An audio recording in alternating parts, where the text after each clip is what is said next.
అంటే అప్పుడు చూడండి ఆవిడికి రావాలని ఉంది. ఇదే కర్మఫలం, ఇదే కర్మఫలం. ఆవిడ కోరిన వరానికి ఆవిడ బలివ్వాలి, ఇప్పుడు తప్పదు. అందుకని వద్దు మొర్రో అన్నా సరే ఆవిడ ఏమంటుందంటే, అలా అంటే ఎలాగండి, కొంచెం ఆలోచించండి, నన్ను తీసుకెళ్లకుండా వెళ్ళిపోతారా, నేను చూడొద్దా అంటోంది. ఇంకోలా ఒప్పించింది మొత్తం మీద. ఆయన ఏం అడ్డం చెబుతున్నాడు, వాళ్ళ బాణాలు ఆయుధాలు ఏనుగులు నువ్వు తట్టుకోలేవన్నాడు. అప్పుడు ఏమంటుందంటే, ఒప్పించే విధానం అండి, భార్యనైనా భర్తనైనా. దానవులైననేమి మరి దైత్య సమూహములైననేమి, నీ మానిత బాకుదుర్గముల మాటున నుండగ శంకయేల, నీతోనరుదెంతునంచు కరయుగం, నీతోనరుదెంచునంచు కరయుగములు మోడ్చి పలి, నీతోనరుదెంచునంచు కరతోజయ యుగ్మము మోడ్చి పల్కెనా మానిని, కరతోయజ యుగ్మము మోడ్చి పల్కెనా మానిని, తన్ను భర్త బహుమాన పురస్సర దృష్టి చూడగన్. ఏ మాటకి భర్త కరిగిపోతాడు, ఏ మాటకి భార్య కరిగిపోతుంది. ఇది సాహిత్యం చదివితే ప్రయోజనం. సంసారంలో చిన్న చిన్న చికాకులు, గయ్యాళితనాలు కూడా భరించలేవండి, భరించగలవచ్చు.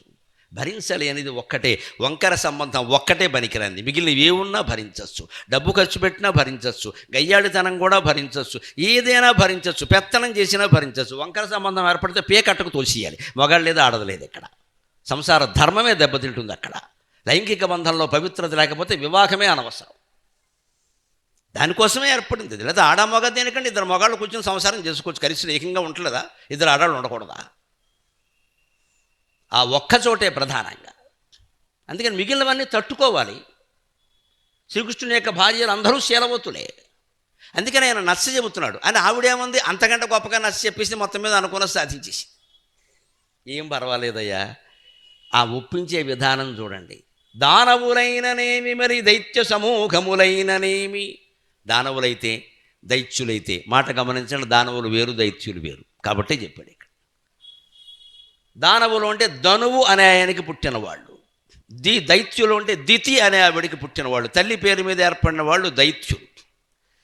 ధనువు అనేటువంటి రాక్షసుల సంతానం వంశం దానవులు. ధనాయువు అనేవాడి సంతానం ధనాయువులు. అసురులు వేరే, రాక్షసులు వేరే. అన్ని రాక్షస జాతులే, తేడా కొంచెం తేడా. ఒక కులంలో శాఖలు ఉండవు, అలాగే అందరూ ఒక కులమే కానీ శాఖలు ఉంటాయిగా, అలాగే. అందుకని దానవులైతే ఏమిటి, దైత్య సమూహం అయితే ఏమిటి అని ఎలా ఉంటుంది. నీ మానిత బాహుదుర్గముల మాటున నుండగా శంకయ్యాల, నీ బాహువులు చూసుకో, కోటగోడల్లా ఉన్నాయి, నీ కౌగిట్లో ఉంటాను నేను, నీ పక్కనే ఉంటాను. నన్ను వాడేం చేస్తాడు అంటే, ఇప్పుడు తీసుకెళ్ళకపోతే ఈయన చేతకాని వాడు అవుతాడు, అది ఉపాయం. నీ బాహుదుర్గాల మాటను నేను ఉండగా నన్ను వాడేం చేస్తాడయ్యా. నీతోనరుదెంతునంచు కరతోజయుగ్మము మోడ్చి పల్కే, పౌరుషం ప్రదర్శించలేదు, కుర్చీ మీద కాలెట్టి మాట్లాడలేదు, నన్ను తీసుకెళ్ళవా ఎప్పుడు ఇంతే అని అనలేదు. రెండు చేతులు జోడించి అడిగింది, నాకు సరదా ఉందయ్యా, నాకు సరదా ఉంది. ఎందుకు ఉంటుందండి ఈ సరదా? ఆయన చెబుతున్న కర్మఫలమమ్మ. తన కొడుకును తానే చంపుకోవాలి కోరిన పాపానికి. ఆ విషయం కృష్ణుడికి తెలుసు, ఈవిడికి తెలియదు. జీవులకు ఎవరికి మన కర్మఫలాలు మనకు తెలియవు, భగవంతుడికి మన కర్మఫలాలన్నీ తెలుసు. భగవద్గీత 4వ అధ్యాయంలో జ్ఞానయోగంలో స్పష్టంగా చెప్పాడు. బహూని మే వ్యతీతాని జన్మాని తవ చార్జున తాన్యకం వేద సర్వాణి నత్వం వేత్త పరంతప. అర్జున, నరుడికి నారాయణుడికి తేడా ఏమిటంటే, నీకు చాలా జన్మలు గడిచాయి, నాకు చాలా జన్మలు గడిచాయి, వచ్చిన ఇబ్బంది ఏమిటంటే నీకు అవన్నీ తెలియవు, నాకు అవన్నీ తెలుసు, అదొక్కటే తేడా. ఇప్పుడు మనం తెలిసిన వాడిని ఆశ్రయించాలా, తెలియని వాడిని ఆశ్రయించాలా? అందుకే నేను నిన్న చెప్పింది మళ్ళీ చెప్తున్నా, మానవులను ఆశ్రయించకండి. ఏ కష్టం వచ్చినా సరే శ్రీమన్నారాయణమూర్తిని ఆశ్రయించండి, శ్రీమన్నారాయణమూర్తిని ఆశ్రయించండి. నిన్న చెప్పిందే మళ్ళీ చెబుతున్నా మీ జ్ఞాపకం కోసం. 4 ప్రయోజనాలు ఉంటాయి దేవుణ్ణి ఆశ్రయిస్తే. నేరుగా దొరుకుతాడు ఒకటి. రెండోది, ఒక్కరిని ఆశ్రయిస్తే చాలు, మళ్ళీ రెండో వాడు అక్కర్లేదు, ఇంకా ఒక్కరితో సరిపోతుంది. మూడోది, రూపాయి ఖర్చు లేదు, దండం పెట్టుకుంటే అయిపోయాయి, రూపాయి ఖర్చు లేదు. మానవులను ఆశ్రయించమనుకో, వాడికి లంచాలు ఇవ్వాలి, వాడు మనకు ఉపకారం చేస్తే మళ్ళీ ఉపకారం చేయాలి, ఎన్ని ఉన్నాయి. నాలుగోది, తక్షణం స్పందిస్తాడు. భగవత్ స్పందనలో తేడా ఉండదు. మన కర్మఫలం రావడానికి కాస్త ఆలస్యం అవుతుంది, ఓపిక పట్టాలి. నువ్వు అడగగానే భగవంతుడు కాపాడాలంటే కొద్దిగా అర్జునుడినే అలా కాపాడలేదు, ఒక సమయం వస్తే తప్ప. అభిమన్యుడిని అయితే కాపాడలేదు, పోతే పో నాకేమిటి అన్నాడు. ఎందుకంటే అర్జునుడికి ఉన్న భక్తి అభిమన్యుడికి లేదు.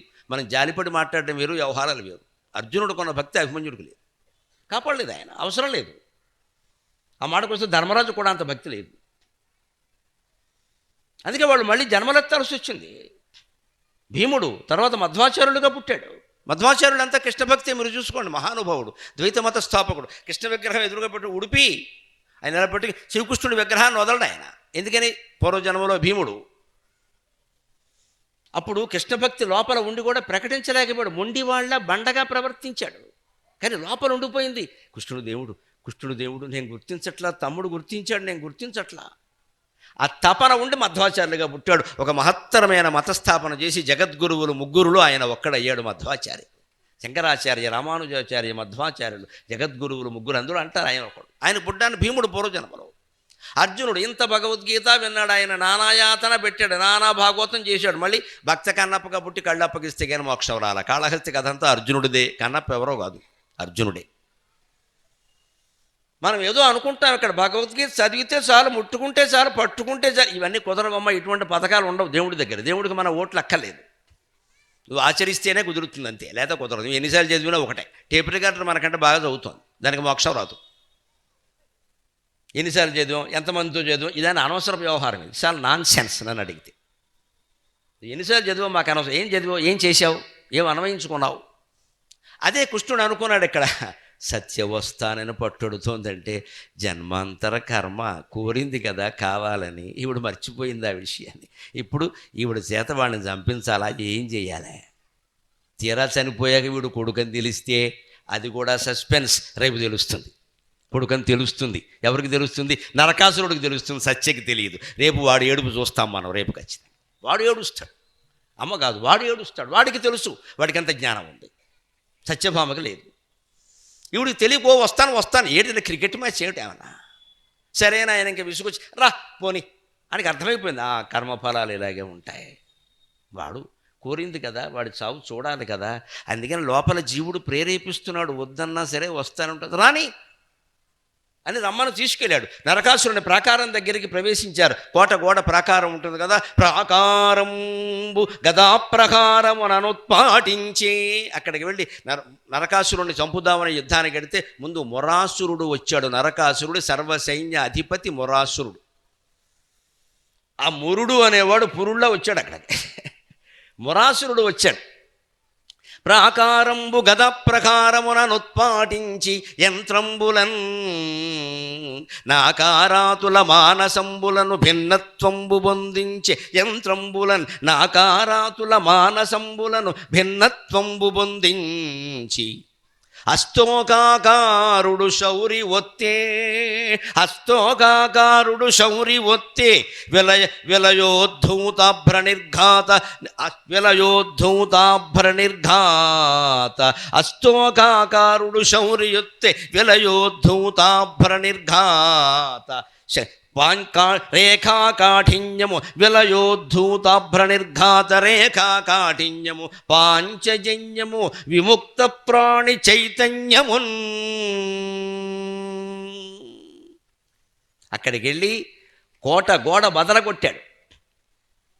ప్రాకారంబు గద ప్రకారముననుత్పాటించి తన గదతో కోట గోడ మీద ఒక దెబ్బేస్తే మొత్తం కోట కూడింది, కింద పునాది లేకుండా కట్టిన ఇల్లులాగా. యంత్రంబులన్, గమనించండి సైన్స్, ఆ కాలానికి యంత్రాలతో యుద్ధం చేసే విధానం ఉంది. ద్వాపర యుగానికి, కనీసం పోతన గారి కాలానికి కూడా. శ్రీకృష్ణదేవరాయల కాలంలో శతఘ్ని వాడారు. శతఘ్ని 100 గుళ్ళు వస్తాయి అందులోంచి.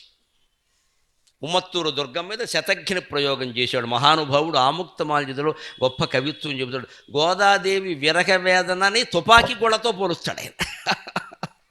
ఎందుకంటే పగలు యుద్ధం చేశాడు ఆ మహారాజు, రాత్రి కవిత్వం రాశాడు. జయహో శ్రీకృష్ణదేవరాయ, జయహో శ్రీకృష్ణదేవరాయ. అటువంటి రాజు దేశంలో కనబడ్డాడు. అక్కడ పగలు యుద్ధం, రాత్రి కవిత్వం. విజయవాడ దగ్గరలో ఉంది మీకు అక్కడ క్షేత్రం, అక్కడ శ్రీకాకుళం విజయవాడ దగ్గర శ్రీకాకుళాంధ్రదేవ. ఆ గుళ్ళో ఉన్నాడు ఆయన వారం రోజులు. ఉమ్మత్తూరు దుర్గాన్ని ముట్టడించడానికి సాధ్యం కాక, ఎందుకంటే అది జలదుర్గం, చుట్టూ నీళ్లే. ఈయన పడవలో వెళ్ళి యుద్ధం చేయాలి. పడవలో రానివ్వడం కానీ పెళ్లివారు ఏంటి, మగ పెళ్లివారా, బాణాలు వేసి చంపేస్తారు. అందుకని ముందు నీళ్లు జాలు కింద తీసేసాడు కృష్ణదేవరాయలు. ముందు సైనికుల్ని పంపించి నీళ్లు లాగేలా చేశాడు బయటికి. అప్పుడు ఒట్టి భూమి వచ్చాక యుద్ధానికి వెళ్ళాడు. శతఘ్నులు తోసుకుంటూ వెళ్ళాడు. ఆ శతఘ్నుల నుంచి that that that that that that అని తుపాకీ గుళ్ళు వస్తున్నాయట. అవి ఎలా ఉన్నాయంటే ఆముక్త మంజలో గోదాదేవి విరహంలో వర్ణిస్తాడు ఆయన. ఉదయాన్నే పద్మాలు ముడుచుకున్న పద్మాలు ఇలా తెరుచుకున్నాయట. అంతకుముందు పద్మం ముడుచుకోకముందు రాత్రి సుగంధం కోసం వచ్చి తుమ్మెదలన్నీ అందులో ఉండిపోయాయట. ఇలా ముడుచుకుపోయిందట పద్మం. పొద్దున ఇలా పద్మం తెరుచుకోగానే తుమ్మెదలన్నీ బయటకు వస్తున్నాయట. ఆ బయటకు వస్తున్న తుమ్మెదలు తుపాకీ గుళ్ళులా ఉన్నాయంటాడండి కృష్ణదేవరాయల కవి. ఏమి తెలుగు సాహిత్యం, ఏమి తెలుగు సాహిత్యం! ఏం చదివామమ్మా, ఏం చదివాం? ఏదో నొక్కుకుంటూ కూర్చుంటాం ఇక్కడ ఫోన్. నేను సంతోషిస్తున్నా, పర్వాలేదు. నా ప్రవచనం ఒక సినిమా హీరో ప్రోగ్రాంలో అయింది. ఎలా వేసారంటే సర్టిఫికెట్ మనకి. పర్వాలేదు. మాస్ ఇమేజ్ ఎవడుకుంటుందండి? అదృష్టం కొద్దీ అవధానుల్లో ప్రవచనకర్తల్లో మాస్ ఇమేజ్ ఉందమ్మా, మాస్ ఇమేజ్ ఉంది, ఉండాలి ఖచ్చితంగా. వాళ్ళలోకి వెళ్ళాలి. ఇంకా వేయకండి, వేశారు. చదవాల సాహిత్యం చదివితే తెలుస్తుంది. అంత ఉత్తేజం కలగకపోతే ఎలా రాదు కదా నోటమట. షణ్ముఖ ఆంజనేయరాజు పద్యానికి వేసేవారు, మళ్ళీ గరికపాటి నరసింహారావు ప్రవచనానికి వేస్తున్నారు. I have become a hero, no doubt. ఆత్మవిశ్వాసం అంతే. ఇక్కడ మాసులోకి వెళ్ళిపోయింది. ఇక్కడ ట్రాక్టర్ డ్రైవర్లు, జీపు డ్రైవర్లు అందరూ నా ప్రవచనాలు వింటున్నారు. ఇక్కడ పొలోమని దండం పెడుతున్నారు కనపడుతుంటే. వాడికి ఏమర్థమైందో నాకు తెలియదు, ఏమో నాకు అర్థం కాల, వాడికి అర్థమైంది. వాడికి ఉపయోగపడే మాట ఏదో దొరికింది. అది కదా ఉపయోగం. లేకపోతే ఇన్ని పురాణాలు ఉండి ఏం చేసుకుంటాం ఇవన్నీ? అది ఎందుకు వింటున్నారు ఇంతమంది? తుపాకీ గుళ్ళు అండి. తుమ్మెదలు బయటకు వచ్చి తుపాకీ గుళ్ళు. తుమ్మెద ఎంత సుకుమారం, తుపాకీ గుళ్ళు ఎంత కఠిన పోల్చాడైనా. బంధింపబడిన పద్మంలో ఉండే తుమ్మెదలు దడదడ దడదడ బయటకు వచ్చినట్టుగా ప్రాణాలు రక్షించుకుందామని శతఘ్నులోంచి తుపాకీ గుళ్ళు వచ్చాయనండి. లేదా తుపాకీ గుళ్ళు వచ్చినట్టుగా తుమ్మెదలు వచ్చాయనండి. గోదాదేవి విరహం ఏమిటి, యుద్ధం ఏమిటండి? సమరాన్ని, సంసారాన్ని రెండు సమానంగా భావించింది తెలుగు జాతి, తెలుగు కవిత్వం అంతా. ఏదైనా సమరమే, ఏదైనా సంసారమే. హాయిగా చెయ్యి, హాయిగా చెయ్యి, ఎందుకు ఆ గోల? ఇవాళ ఉన్నదా రేపు ఉంటుందా? తేడాలు వస్తాయి రాని, దాన్ని తట్టుకుందాం, అది కూడా గొప్ప విషయమే. ఈ సహనం ముఖ్యం. అందుకని ప్రాకారాన్ని గదేశో దెబ్బ కొట్టాడు, అయిపోయింది. యంత్రంబులన్ నాకారాతుల మానసంబులను భిన్నత్వంబు పొందించి, రకరకాల యంత్రాలు ఉపయోగించి నాకారాతులు, గొప్ప మాట. నాకం అంటే స్వర్గం, అరాతి అంటే శత్రువు. స్వర్గానికి శత్రువులు ఎవరు? రాక్షసులు. వీళ్ళ మానసాలు, గుండెలు బద్దలైపోయేలా యంత్రం నుంచి శతఘ్నుల ద్వారా ప్రయోగించాడు ఆయన శ్రీకృష్ణుడు కాలంలో. ప్రాకారాన్ని పగలగొట్టాడు. రాక్షసుల గుండెలు బద్దలైపోయేలా బాణాలు వేశాడు, తుపాకులు లాంటివి వేశాడు ఏకంగా. భిన్నత్వంబు పొందించి అస్తోకాకారుడు శౌర్యయుత్తే. ఒక్కసారి సైన్యం అంతా మీదకు వస్తుంది. కోట గోడ పగలగానే సహజంగా కొన్ని వేల మంది వస్తారు. అన్ని వేల మందితో ఒక్క మనిషి యుద్ధం చేయడం కష్టం. అందుకే ఏం చేశాడు ఆయన? శంఖం తీసుకున్నాడు. పాంచజన్య శంఖము ప్రపంచ ధార్మికాంకము ఆదిదేవుడు అత్తావనుడు ఉదరణాంగణమున. పాంచజన్య శంఖము ప్రపంచ ధార్మికాంకము ఆదిదేవుడు అత్తావనుడు ఉదరణాంగణమున. పంచజన్య శంఖము ప్రపంచ ధార్మికాంకము. మా చిన్నతనంలో 6:30కి భక్తి రంజన తర్వాత వచ్చే పాటమ్మా ఇది. అలా పెరిగాం కాబట్టి ఈ పాటలు వస్తున్నాయి. రేడియోలో వచ్చిన పాట ఇది. పిల్లలకి ఆ పాటలు వినిపించండి. వాళ్ళు ఇష్టం వచ్చినట్టు వాళ్ళని వదిలేయకండి. వాళ్ళ పనులు వాళ్ళు చేసుకుంటూ ఉంటే మీరు ఈ భక్తి రంజని, ఎంఎస్ సుబ్బలక్ష్మి గారి అవి పెట్టేయండి. వాడు మీకు కొద్దిగానైనా వింటాడు, ఏదో ఓ మాటైనా వస్తుంది. వాడికి డిస్టర్బెన్స్ అని ఎదవ మాటలు మాట్లాడకండి ఎక్కడ. వాడు బాగుపడే దీనివల్లే, ఆ చదువుల వల్ల బాగుపడ్డవాడు దీనివల్లే బాగుపడతాడు. సుబ్బలక్ష్మి గారి సుప్రభాతమో, విష్ణు సహస్రమో, భజగోవింద కీర్తన అలా ఇంట్లో వినపడుతూ ఉంటే ఎప్పుడో ఒకసారి వాడి కర్మ ఫలించి అమ్మా ఏమిటిది నాకు తెలియదమ్మా, లోపల నుంచి ఏదో ఆనందంగా ఉందని అడుగుతాడమ్మా. కొడుకైనా కూతురైనా వారు ధన్యజీవులు. అడగాలంటే మనం ఏర్పాటు చేయాలి కదా. మా పిల్లలు ఇంగ్లీష్ మీడియం, తెలుగు రాదని గొప్పగా చెప్పొద్దమ్మా, సిగ్గుపడాలి. తెలుగు వాళ్ళమే పుట్టి, తెలుగు తల్లికి తెలుగు తండ్రికి పుట్టి పిల్లలకి తెలుగు రాకపోవడానికి గొప్పగా చెబుతున్నామంటే మనం మనుషులమా, పశువులమా? అన్నం తింటున్నావా, గడ్డి తింటున్నావా? తెలుగు రాదని గౌరవంగా, తెలుగు రాదని సిగ్గుపడాలి. ఎంత దారుణంగా వ్యాపించేసింది అంటే, మనం ఆ పని మనిషి మధ్యాహ్నం 3:30కి ఇంటికి వస్తుంటే సార్ డోర్ అంది. నేను వెంటనే అంజమ్మ తలుపు అనాలన్నాను. అదేముంది, నాకు ఇంగ్లీష్ రాదు, తెలుగే వచ్చింది. నీ ఇల్లు బంగారంగా, నమస్కారం అనుకున్నాను. సార్ డోర్ అనగానే డోర్ కాదమ్మా తలుపు అన్నాను నేను. అంటే నాకు ఇంగ్లీష్ రాదు, తెలుగే వచ్చు. చివరికి మన భాష పరిస్థితి ఎలా అయిందంటే తలుపు ఇంగ్లీష్ అయింది, డోర్ తెలుగు అయింది. మీరు ఎక్కడి నుంచి బాగు చేసుకొస్తారు? నాదే తప్పులే అన్నాను నేను. దానికి తెలియదు అది ఇంగ్లీష్ అని. వాళ్ళు ఏమనుకుంటారు పాపం, అల్పాదాయ వర్గాలు కాబట్టి వాళ్ళ మనస్సు ఎలా, మనకు వచ్చింది తెలుగు, మనకు రాంది ఇంగ్లీషు, అంతే. ఇంత దారుణమైన పరిస్థితులు ఉందండి భాష. అందుకే ఈ జీవుడికి అధికార భాషా సంఘాలు అధ్యక్ష పదవులు కాదమ్మా. భాష బాగుపడడం కావాలి, భాష బాగుపడడం కావాలి. పదవులు పీఠాలు ముఖ్యంగా. మీ పెదవులతో మీరు మాట్లాడండి, పిల్లలు మాట్లాడేలా చేయండి. తెలుగు పద్యాలు పాటలు ఉన్న క్యాసెట్లు కొనండి, సీడీలు ఫోన్లో ఉన్నాయి కదా, యాప్లు డౌన్లోడ్ చేసుకోండి, మొత్తం వినిపించండి, అలా పెట్టేయండి. మరీ వాళ్ళు కోపడితే కట్టేయండి, లేదా పెట్టండి. అక్కడ రోజు పెడితే అదే ఉంటాయి. ఈ పాంచజన్య శంఖం పద్యం ఎవరో రాసింది, రేడియోలో వచ్చేది పూర్వం. ఆయన శౌరి ఒత్తే హస్తోకాకారుడు, అఖండమైన ఆకారం కలిగినటువంటి శ్రీకృష్ణ స్వామి పాంచజన్యం ఒత్తాడు. అది ఎలా ఉంది? విలయోద్ధూతాభ్ర నిర్ఘాత రేఖా కాఠిన్యము. విలయకాలంలో విసిరేసినట్టుగా ఒక పిడుగు పడింది. నిర్ఘాతం అంటే పిడుగు. ప్రపంచమంతా ప్రళయం సంభవించినప్పుడు, సమస్త లోకాలు నాశనం అయిపోయేటప్పుడు 7 సంవత్సరాల పాటు వరుసగా సూర్యుడు ముందు వెలుగుతాడు. 7 సంవత్సరాలు. ఎక్కడికి వచ్చి వెలుగుతాడో తెలుసా? అబిడ్స్ జంక్షన్లోకి వచ్చి వెలుగుతాడమ్మా. మనం ఎవరం ఉండం, అంత కిందకు వస్తాడు, మొత్తం మాడి మసి. అప్పుడు భస్మం అయిపోతుంది మొత్తం ప్రపంచం. ప్రళయకాలం అంటే ఆ భస్మం మళ్ళీ వెళ్ళిపోవాలి కదా, ఉంటే ఎలాగా? మళ్ళీ బౌడిదినవడం అమ్మేస్తాడు ఇక్కడ. అందుకని వెంటనే 7 సంవత్సరాలు వాన కురుస్తుంది. సంవర్తక మేఘాలు అంటారు, ప్రళయకాల మేఘాలు. అవి 7 సంవత్సరాల పాటు పగలు రాత్రి తేడా లేకుండా కురుస్తూనే ఉంటాయి అలాగా. అప్పుడు ఈ బూడిదంతా అంతా వెళ్ళిపోతుంది. అప్పుడు ఒకే ఒక సాగరం వెలుగుతుంది. ఆ సాగరంలో ఉండేవాడు ఎవరండి? కరారవిందేన పదారవిందం ముఖారవిందే వినివేశయంతం వటస్య పత్రస్య పుటేశయానం పాలం ముకుందం మనసా స్మరామి. కృష్ణకర్ణామృతంలో శ్లోకం. ఆ ప్రళయ సాగరంలో ఉండేది ఈ కృష్ణుడు కాదమ్మా, బాలకృష్ణుడు. ఒక మర్రి ఆకు మీద ఉంటాడు. మర్రి ఆకు మీద పట్టేంత చిన్న శిశువు. ఆ భగవంతుడు గర్భంలో ఈ లోకాలన్నీ ఉంటాయి. మళ్ళీ ఆయనకి ఎప్పుడో అలా విహరించగా ఈ సృష్టి చెయ్యాలి అనుకున్నప్పుడు మళ్ళీ తీస్తాడు బయటికి. ఒకపరి జగములు వెలినిడి ఒకపరి లోపలికి నిడుచు అని గజేంద్రుడి ప్రార్థనలో ఉంటుంది. ఆ పద్యానికి అర్థం అదే. అటువంటి మహానుభావుడు కదా. అందుకని ఆయన శంఖం ఒత్తేట ప్రళయకాలంలో ఉండే పిడుగు పడితే ఆ పిడుగు ఎంత కఠినంగా ఉంటుందో పాంచజన్య శంఖ ధ్వని అంత కఠినంగా ఉంది. అన్ని డెసిబుల్స్ ఎన్నో లెక్క పెట్టుకోవాలి. దీనివల్ల ప్రయోజనం ఏమిటి? కృష్ణుడి మీద యుద్ధానికి వచ్చిన 5,000 మందిలో 4,000 మంది సౌండ్ ఇంజనీర్లు దీని కారణంగా వెళ్ళిపోయారు. శ్రీమద్ రమారమణ గోవిందో హరి. యుద్ధం చేయక్కర్లేదు. ఈ శంఖధ్వనికి కొంతమంది వెళ్ళిపోయారు, మిగిలిన వాళ్ళతోనే పోరాడచ్చు. అందుకే భారత యుద్ధంలో ముందు పౌండ్రం దద్మౌ ప్రతాపవాన్ అనంత విజయం రాజా కుంత్రీపుత్రో యుధిష్ఠిర సుఘోషమణి పుష్పౌచ నకుల సహదేవశ్చ సుఘోషమణి పుష్పక దేవదత్తం ధనంజయక. కృష్ణుడు పాంచజన్యం ఊదట్ట. ధర్మరాజు శంఖం పేరు అనంత విజయం, భీముని శంఖం పేరు పౌండ్రం, నకులుని శంఖం పేరు సుఘోషం, సహదేవుని శంఖం పేరు మణిపుష్పకం. ఆ పేర్లు ఎంత అందంగా ఉన్నాయి.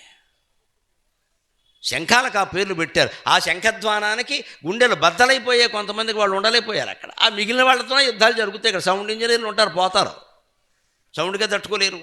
అందుకనే ఆయన శంఖం ఒత్తాడు ఒక్కసారిగా. అప్పుడు యుద్ధం ప్రారంభమైంది మొరాసురుడితో. మొరాసురుడిని ఒక్క దెబ్బలో సంహరించగలిగెళ్ళగా దుర బరువిడి బిరుసున. పోతన గారి ప్రయోగం చూడండి. దుర బరువిడి బిరుసున హరి నిలువు మనుచు అసురయు మెరసెన్ ముర దివిజుల హృదయము మెర నేడనగుణనుచు హరియున్ మెరసెన్.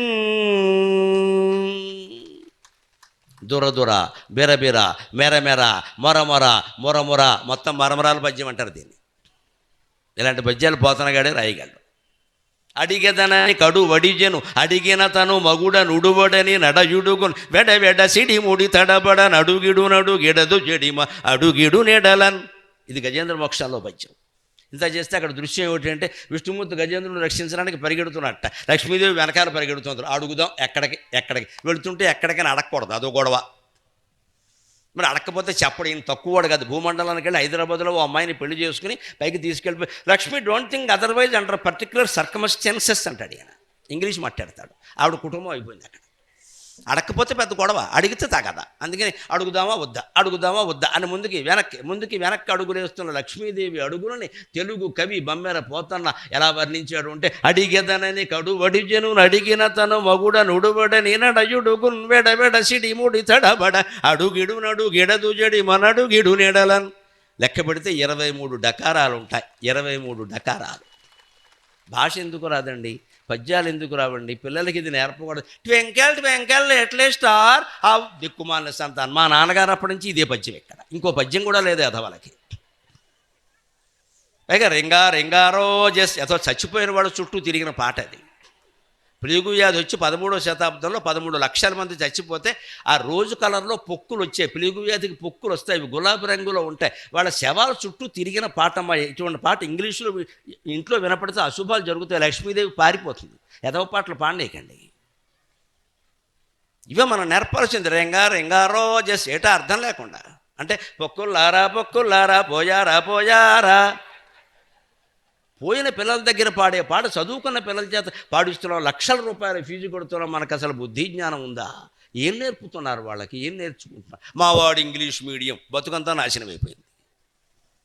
అదే తెలుగు మీడియంలో మా చిన్నతనంలో చెప్పిన పద్యం మీద, రే కఠినమైన పద్యాలు ఉంటాయరా, ఎవరు పాడతారా అని మా మాస్టర్ చెప్పేవారు. ఒక్కసారి గ్రహిస్తే ఓ బహుమతి ఇచ్చేవాడు. అప్పుడు అలా ఆ ఉపాధ్యాయుల దయ వల్ల కదా ఇవాళ మీ అందరూ మన్నన పొందుతున్నది. లేకపోతే ఈ జీవుడు ఎక్కడి నుంచి వస్తాడండి? 4వ తరగతి నుంచి నేర్పిన పద్యాలు ఇవి. అలాంటి పద్యం ఇది. దురబరు విడి బిరుసున. వాడు పరిగెత్తుకుంటూ వచ్చినట్టు మురాసురుడు. దురబరు విడి బిరుసున, బిరుసెక్కింది వాడి చర్మం. అలాగే దురం అంటే యుద్ధం, దానికోసం పరిగెత్తుకుని వస్తున్నట్ట. హరి నిలువు మనసు అసురయు మెరసెన్. హరి నిలు కంగారులో అంటాం కదా 2 సార్లు. నిలువు కృష్ణ, మా నరకాసురుడు వరకు అక్కర్లేదు, సైన్యాధిపతిని, నన్ను జయిస్తే చాలు అని వాడు వస్తున్నట్ట. వెంటనే ఈయన కూడా ఏమన్నాడు, ముర్ర దివిద్యుల హృదయము మెర నేడనగుణనచు హరియున్ మెరసెన్ మురా రా. ఇక నుంచి నాకు కొత్త బిరుదు చేరుతుందిరా. హే కృష్ణ ముకుంద మురారి జయ గోవింద బృందా విహారీ. హే కృష్ణ ముకుంద మురారి. పాండురంగ మహోత్సవ సినిమాలో ఓ పాటకు ఉపయోగిస్తావు రారా అన్నాడు, వేసి పారేశాడు. అంతే. మురారి అనే పేరు అక్కడి నుంచి వచ్చింది. ఆ మురాసురుడు పరిగెత్తుకుంటూ హరి నిలువు మోర దను దివిద్యుల హృదయము మెర నేడనగుణనుచు. హరి నిలు అని వాడంటే మొరా రా. దేవతల దుఃఖాలు ఈనాడుతో తీరిపోయాయి. నువ్వెవడు రా వేధవ గుంటగాడివి, నీ యజమానిని రమ్మను దమ్ముంటే వాడు రాకుండా నిన్ను పంపిస్తున్నాడు ఇక్కడ. వాడికి నువ్వు గుమాస్తావా? వాడికి నువ్వు సర్వసైన్యాధ్యక్షుడువా? 16,000 అమ్మాయిని చెరపట్టిన వాడి దగ్గర పనిచేస్తున్నావు. సిగ్గులు ఎదురా నీకు? నీతి ధర్మం లేకుండా జీతం ఇస్తే సరిపోయిందా? ఎవడు పడితే వాడిని సేవిస్తారా? ముందు నిన్ను వేసే వాడికి చెబుతా అని శ్రీకృష్ణుడు కూడా సవాల్ చేసి ముర్ర దివిద్యుల హృదయము మెర నేడనగుణనచు హరియున్ మెరసెన్. ఈ రోజుతో దివిజులు, దేవతల దుఃఖాలు, మానవుల దుఃఖాలు అన్నీ పోయినట్టే, రారా అన్నాడు. అప్పుడు వాడు గద విసిరాడు కృష్ణుడి మీద. గద వేసెన్ మురదాన ఉండు హరిపై. ఆ యుద్ధాన్ని ఎలా వర్ణిస్తున్నాడు? యుద్ధానికి తగిన పద్యం. తెలుగు ఛందస్సులుంటాయి. చంపకమాల వేరు, ఉత్పలమాల వేరు, కందపద్యం వేరు, సీసం వేరు, శార్దూలం వేరు, మత్తేభం వేరు. ఇక్కడ పోతన గారు మత్తేభం ఎంచుకున్నాడు. అంటే ఎందుకంటే ఇది యుద్ధం, శోభనం కాదు ఇది. మత్తేభం అంటే మదించిన ఏనుగు. అది ఎలా ఉంటుంది? సభరణ మజవా అని ఉంటుంది. సరిగ్గా సా. తెలుగు బాగా తెలిసిన వాళ్ళకి, ఛందస్సు తెలిసిన వాళ్ళు తెలుసు. సా అంటే ఏమిటి? 2 లఘువులు 1 గురువు. మళ్ళీ వెంటనే భా అంటే 1 గురువు 2 లఘువులు, అంటే ఇలా ఎత్తడం ఇలా వంగడం. అది 2 లఘువులు 1 గురువు, మళ్ళీ 1 గురువు 2 లఘువులు. ఏనుగు తొండం అలాగే ఉంటుంది, ఇలా పైకి లేస్తుంది, మళ్ళీ ఇలా వస్తుంది. ఆ ఏనుగు తొండం ఆకారంలో ఛందస్సును నిర్మాణం చేసిన మన శాస్త్రవేత్తలకి నమస్కారం. జంతువుల అరుపుల నుంచి మహాసంగీతాన్ని సృష్టించారు. ఎంత గొప్ప జాతి! ఆ జంతువుల శరీరాలు, వాటి భావాలు, వాటి నుంచి యుద్ధాలు, ఛందస్సులు సృష్టించారు. శార్దూలం అంటే పెద్ద పులి గాండ్రించినట్టు ఉంటుంది. అది 4 గురువులు ఉంటాయి. ముందే 3 గురువులు. మస చేసే తాతగా అంటాడు. అలాగా ఆయన మురాసురుడు వచ్చాడు. గదవే గదవే షణ్మురదానవుండు హరిపై కంసారియుం తద్గదన్ గద చేతురించి కంసారియుం తద్గదన్ గద చేతురించి సహస్రభాగములుగా కల్పించెను ఆలోనవాడు అద్దిర హస్తములెత్తి కొంచువడిరా ఆలోన వాడెదురై హస్తములెత్తుకొంచువడిరాన్ ఈక్షించి లీలా సమగ్రదశన్ ఐదు శిరంబులన్నిటిని తా ఖండించే చక్రాహతిన్.